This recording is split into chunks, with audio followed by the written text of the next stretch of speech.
à l'invitation du Réseau européen pour l'Afrique centrale, une délégation de la Conférence épiscopale nationale du Congo sollicite un soutien des partenaires européens pour financer les élections générales en RDC.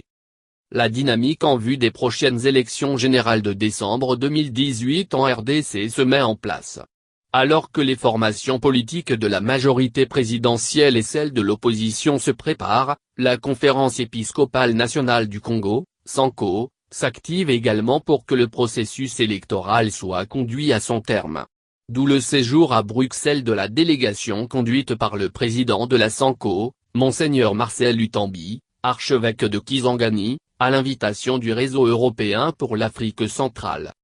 Le séjour de la délégation des évêques coïncide avec la détérioration de la situation dans l'Ituri, dans le nord-est de la République démocratique du Congo.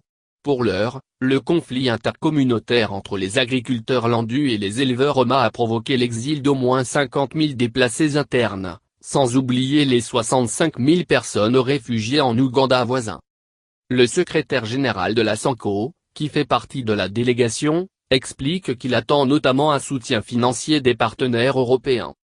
Nous avons accompagné le président et le vice-président de la SENE pour une mission de plaidoyer auprès de nos partenaires de Belgique et de l'Union européenne, et on va continuer au Canada, dans le seul but de solliciter leur appui dans l'accompagnement du peuple congolais pour que ses aspirations soient réalisées dans des bonnes conditions.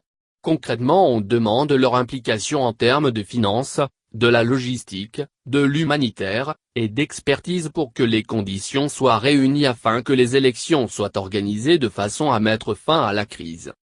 Néanmoins, selon lui, le financement n'est qu'un élément de ce plaidoyer auprès des partenaires occidentaux dans l'accompagnement de la RDC vers la sortie de crise politique qui secoue actuellement la RDC.